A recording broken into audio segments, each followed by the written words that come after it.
अस्सलाम वालेकुम viewers, welcome back to my YouTube channel daily tips with Asma. आज की इस वीडियो में हम आपको बताएंगे आयशा नाम का मतलब क्या है और इसके बारे में दिलचस्प मालूमात। आयशा नाम का शुमार लड़कियों के नामों में होता है।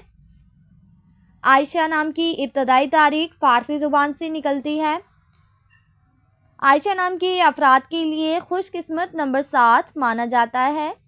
माहिरीन के मुताबिक आयशा नाम की लड़कियां बहुत समझदार होती हैं। आयशा नाम का मतलब है हज़रत अबू बकर सिद्दीक़ की बेटी का नाम। आयशा नाम की लड़कियों के लिए खुशकिस्मत दिनों में मंगल और जुमेरात का दिन शामिल है। आयशा नाम के अफराद के लिए मुवाफिक रंगों में सुर्ख और बनफशी रंग शामिल है।